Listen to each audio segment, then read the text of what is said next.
Un directeur a défié le mauvais prisonnier, ce qui a entraîné des événements qui ont profondément changé sa vision du monde. C'est une histoire puissante de foi, de désespoir et d'un miracle de la Vierge Marie qui a étonné tout le monde. Avant de continuer, dites-nous d'où vous nous regardez et l'heure qu'il est chez vous.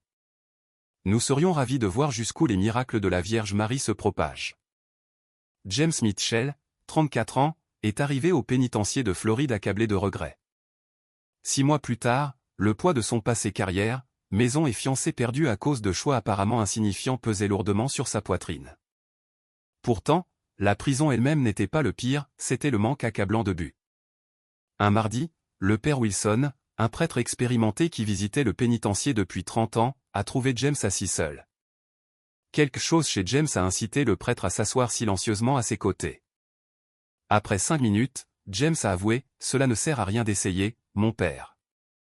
Je ne crois en rien de tout cela. » Le père Wilson a répondu, « Je ne suis pas venu pour essayer quoi que ce soit.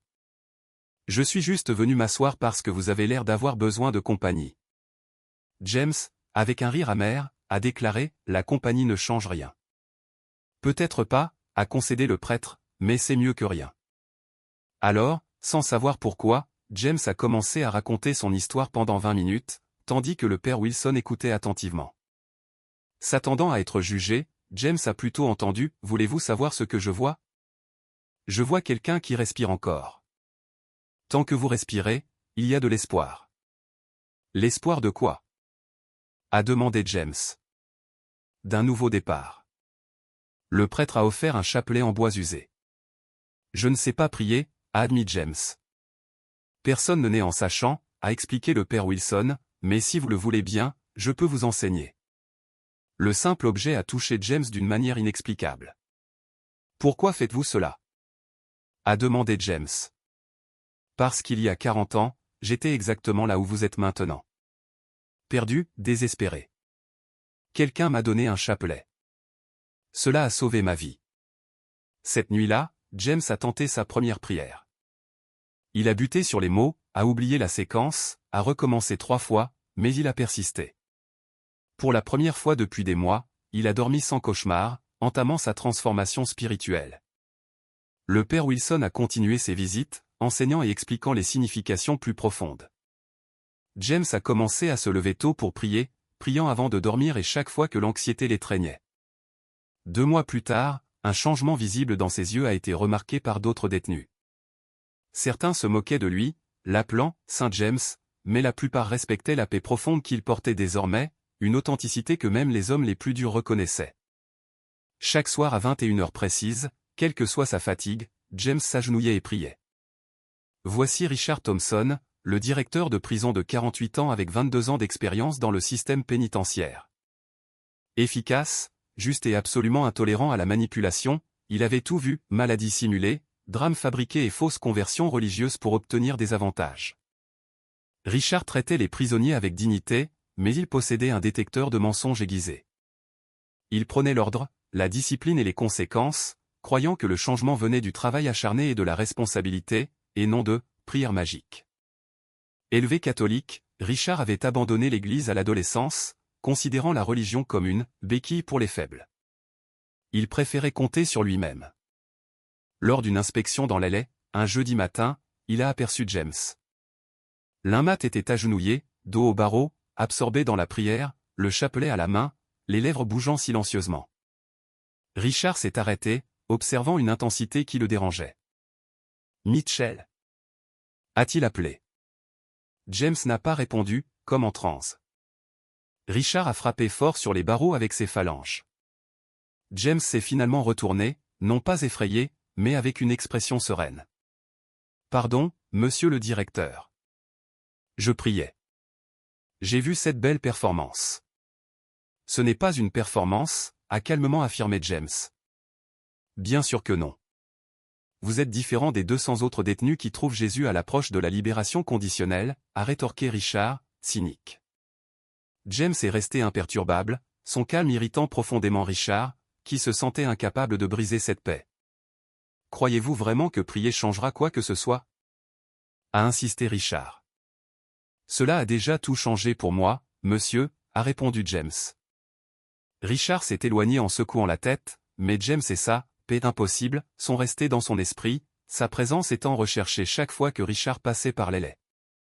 2 semaines plus tard, une journée terrible, remplie de problèmes administratifs, d'un garde manquant et d'un mal de tête persistant, a mené Richard vers la cellule de James dans les laits. Il était 17h20.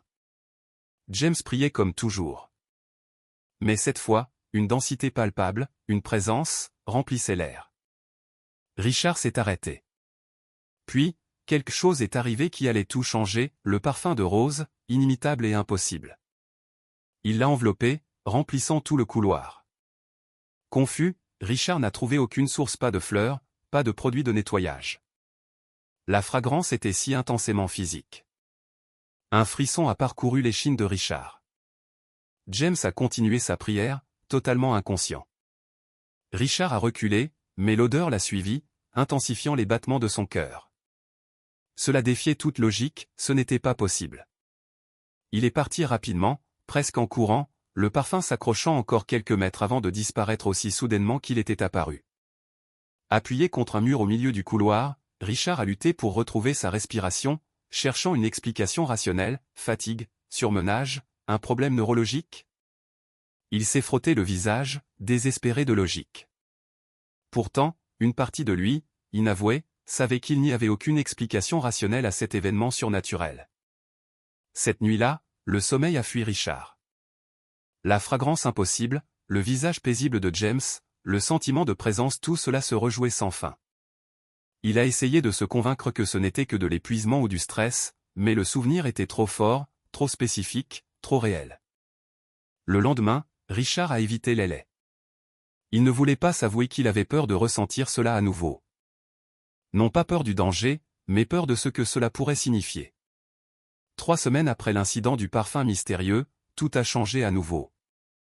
James s'est réveillé au milieu de la nuit, à 3h15 du matin. Il ne savait pas ce qui l'avait réveillé. Ce n'était ni un bruit ni un cauchemar. C'était comme si quelqu'un avait appelé son nom. Il s'est assis dans son lit, confus. La cellule était plongée dans l'obscurité, seule la faible lumière du couloir filtrant à travers les barreaux. Tout était silencieux. Puis il l'a vu. Dans le coin de la cellule, une douce lumière a commencé à se former. Ce n'était pas la lumière d'une lampe, elle était différente, plus pure, presque liquide. James s'est figé, le cœur battant. La lumière a grandi, a pris forme. Et puis elle était là, une femme vêtue d'une robe bleu céleste, d'un voile blanc, les mains jointes en prière. Son visage possédait une beauté impossible à décrire, non pas une beauté physique ordinaire, mais quelque chose au-delà, quelque chose qui a fait brûler les yeux de James rien qu'en la regardant. Il est tombé à genoux instantanément, non par décision consciente, son corps a simplement réagi à la présence divine. N'aie pas peur, James. La voix était douce, mais elle a rempli toute la cellule. Elle a rempli tout James. Il ne pouvait pas parler, il pouvait à peine respirer. Des larmes coulaient sur son visage, non de tristesse, mais d'une émotion si intense qu'elle n'avait pas de nom. « J'ai besoin que tu fasses quelque chose pour moi », a instruit la voix. La vision a changé, une fille riante et joyeuse de 15 ans, aux longs cheveux bruns et aux yeux verts vifs, puis la même fille pâle, inconsciente dans un lit d'hôpital, entourée de machines. Tu dois lui dire qu'elle ira bien, mais il doit avoir foi. Puis, la vision de la Vierge Marie a disparu. La cellule est redevenue sombre. James est resté là, agenouillé, tremblant de la tête aux pieds, certain de la réalité de la vision. Il n'a pas dormi de la nuit. Il est resté éveillé, rejouant chaque détail de la vision, le visage de la jeune fille, les mots exacts qu'il devait prononcer. Les jours suivants, James a porté cette connaissance comme un fardeau. Il voyait Richard marcher dans les couloirs, et son cœur se serrait. Il voulait tout lui dire, mais quelque chose le retenait. Ce n'était pas encore le moment. Richard, quant à lui, vivait des semaines ordinaires. Il travaillait, rentrait chez lui, dînait avec sa famille. Sa vie suivait sa routine prévisible et contrôlée. Sa fille, Emily, une fille brillante et responsable, était la joie de la vie de Richard et Linda, avec des projets d'études en médecine. Tout allait bien jusqu'à ce que cela ne le soit plus. Un mercredi, Emily, en cours de chimie, s'est sentie étourdie. Ayant sauté le petit déjeuner, elle a d'abord pensé à la faim. Mais les étourdissements se sont aggravés. « Madame, je ne me sens pas bien », a-t-elle murmuré avant de s'effondrer. La panique a éclaté. Les ambulanciers l'ont trouvée consciente mais désorientée, souffrant de maux de tête intenses et de nausées. Linda, la femme de Richard, l'a appelée au travail, Emily s'est évanouie à l'école. Nous sommes à l'hôpital. Richard a senti son estomac se serrer. J'arrive. À l'hôpital, après les premiers examens, Richard et Linda ont enduré une nuit d'attente angoissante. Le docteur Patterson, le neurologue, a livré une nouvelle grave, nous n'avons pas pu identifier la cause, mais c'est grave. Richard a ressenti le désespoir. L'état d'Emily s'est aggravé au cours des 48 heures suivantes, les maux de tête devenant constants et insupportables. Linda pleurait sans cesse. Des spécialistes ont été consultés, des tests multipliés, mais aucune réponse n'a émergé. Richard est retourné au pénitencier le lundi, perdu dans son bureau, lorsque l'officier Davis a annoncé « Monsieur le directeur, il y a un détenu qui demande à vous parler, James Mitchell ». Richard a fait une pause, le nom évoquant les souvenirs du détenu priant et du parfum inexplicable de Rose. Il a dit que c'est urgent, il a dit qu'il a un message pour vous. Malgré ses préoccupations, quelque chose a poussé Richard à se rendre à la salle d'entretien 3. James était assis calmement, face à Richard. « Que voulez-vous, Mitchell ? » « Je suis désolé pour votre fille, monsieur le directeur. » Richard s'est figé. « Comment savez-vous pour ma fille ? » « La Vierge Marie me l'a montré. »« Quel genre de jeu malade est-ce ? » a exigé Richard. « Ce n'est pas un jeu. Elle est venue à moi. Elle m'a montré votre fille, Emily, 15 ans, avec de longs cheveux bruns et des yeux verts. Elle me l'a montrée à l'hôpital. » Richard a eu le sang glacé. Personne en prison ne savait pour Emily, et la description était parfaite. Richard s'est effondré sur une chaise. « C'est impossible. Comment savez-vous cela ? » « C'est elle qui me l'a montré, » a calmement expliqué James. « Elle me l'a montré parce que je dois vous donner un message. » « Quel message ? » James a regardé directement Richard dans les yeux. « Votre fille ira bien, mais vous devez cesser de lutter. Vous devez avoir foi. » Richard a rétorqué, « Les médecins ne savent pas ce qu'elle a. Elle empire d'heure en heure. »« Je sais, » a affirmé James. « Et ça va empirer un peu avant de s'améliorer. Mais ça ira mieux. La Vierge Marie l'a promis. » La colère a éclaté en Richard. « Vous me dites qu'une de vos hallucinations a promis que ma fille vivrait ? Ce n'était pas une hallucination. C'était réel. Plus réel que tout au monde. Priez. Même si ce n'est qu'une fois. Même si vous ne croyez pas, essayez simplement. » Richard, furieux, a déclaré « Vous êtes fou. Complètement fou. » Il est retourné à l'hôpital, l'esprit en désordre. Linda l'a rencontré, dévastée. Elle est pire. Bien pire. Ils sont entrés ensemble dans la chambre. Richard s'est approché du lit d'Emily, lui tenant la main. « S'il vous plaît, » a-t-il murmuré, « s'il vous plaît, ne me quittez pas. » Puis, c'est arrivé à nouveau, le parfum de rose inimitable, bien plus fort que dans le couloir de la prison, a rempli toute la pièce, impossible à ignorer. « Sentez-vous cela ? » a demandé Richard à Linda. « Quoi ? » a-t-elle répondu, fronçant les sourcils. « Il n'y a pas d'odeur ici. » Mais il y en avait. Richard savait qu'il y en avait. Cela l'entourait complètement impossible, inexplicable, profondément réel. L'odeur s'est intensifiée, puis s'est estompée lentement comme de la fumée. Richard est resté figé, son cœur battant à tout rompre. « Richard, ça va ? » a demandé Linda, lui tenant le bras. « Je ne sais pas », a-t-il avoué. Comment pourrait-il expliquer le miracle, la vision d'un détenu, un parfum impossible que personne d'autre ne détectait ? Cette nuit-là, seul avec Emily pendant que Linda dormait dans la salle d'attente, Richard a fait quelque chose qu'il n'avait pas fait depuis 30 ans. Il s'est agenouillé. Il ne connaissait pas les mots, il ne se souvenait pas des prières. Mais il a joint ses mains, fermé les yeux et prié. Quand il les a ouverts, il a ressenti quelque chose de différent, non pas la paix, mais une minuscule étincelle indéniable d'espoir. Il s'est assis près du lit, a tenu la main d'Emily et a attendu. Les heures ont traîné. Richard n'a pas dormi. Il a juste regardé les moniteurs, chaque bip, chaque ligne sur les écrans. À 3 heures du matin, quelque chose a changé. La température d'Emily a commencé à se normaliser. Richard, incrédule, a appelé l'infirmière. Sa température se stabilise. L'infirmière a confirmé, « Vous avez raison. C'est inattendu. » Cela a tenu. À 5 heures du matin, la température d'Emily était presque normale. Le docteur Patterson est arrivé à 9 heures pour la ronde du matin, regardant les moniteurs avec incrédulité. Cela n'a pas de sens. À 11 heures du matin, Emily a ouvert les yeux. Papa. Richard a failli tomber de sa chaise. Linda a couru dans la pièce, attirée par le bruit, s'effondrant en larmes à la vue de sa fille éveillée. Le docteur Patterson a rapidement examiné Emily et a ordonné de nouveaux tests, déconcerté par cette guérison inexplicable. 2 heures plus tard, le docteur Patterson est revenu avec les résultats et une expression que Richard n'avait jamais vue. Elle est guérie, d'après les tests. C'est comme si elle n'avait jamais rien eu. Je n'ai jamais vu une chose pareille. Emily a été renvoyée le lendemain, tous les tests étant parfaits, comme si la crise n'avait jamais eu lieu. Dans la voiture sur le chemin du retour, Emily a parlé, « Papa, j'ai fait un rêve très étrange. Il y avait une dame. Elle était belle, vêtue d'une robe bleue. Elle m'a tenu la main et m'a dit que j'allais aller bien. » Richard a failli quitter la route.